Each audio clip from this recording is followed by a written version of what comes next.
Hey, welcome to the show. It is John the Net Guy, and today we're going to be doing an upgrade to the studio. We're going to add some new lights. Now, the lights that are in the shop right now are linkable, they're double bulb, they're LED, they're everything one could want, and they have a big problem. They actually create banding in my videos because the quality of the LEDs here is not as high as some of the others that are offered. They're also not dimmable, so I can't get the lighting effects that I want in here. I can't have the focus of the light be on me and have the background a little dimmer because they're just bright all the time. So what I found is a 6-piece dimmable tube shop light that is LED, and it is triac dimmable. So this is the 4-foot T8 LED model. We're gonna do a quick unbox of this, and then I'm gonna go ahead and install this today here. So that's what these look like.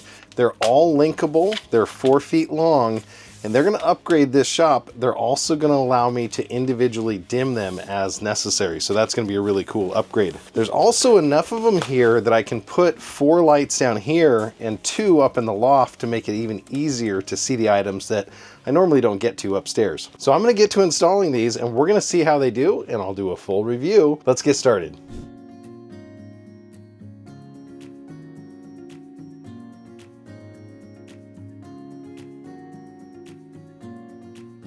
We've installed the lights. I actually ended up using all 6 of them because I needed more light in here, I realized. So these put out 30 watts each.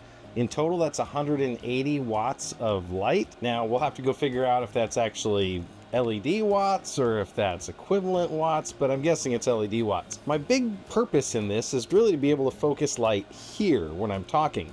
Now, if I'm doing a project over there, I might turn these studio lights down, which I can do with this remote control. And I now have a dimmer capability on this one. So you can see here, I can dim the background, and there we go. That's exactly what I wanted, is to highlight the focus on something that I'm showing here. So I might tweak the exposure settings like that to make the background of my studio look a little darker where I'm in the foreground and I'm properly exposed, as you see here. Might even be a little bit hot if I am being honest, but I can change that in post. So I'll be able to increase and decrease the lighting, so you can see I can get the background even darker, so I can show a tool or something up front here. Or I can set the whole scene to be super bright, and I can walk back here and point to something and show something, maybe have a different camera angle. So I think that's what I'm looking for. Just to show you how much light these put in, that's what it's like without these front 2 lights here. So definitely wanted to have these lights available. And then I want to be able to dim the backdrop lights, which I'm doing right there, and make myself stand out a little bit against the backdrop. So there you go. Mission accomplished. We've installed the shop lights. I'm going to use them for a little while, and I'll tell you what I think about them. This has been John the Net Guy. Thanks for watching.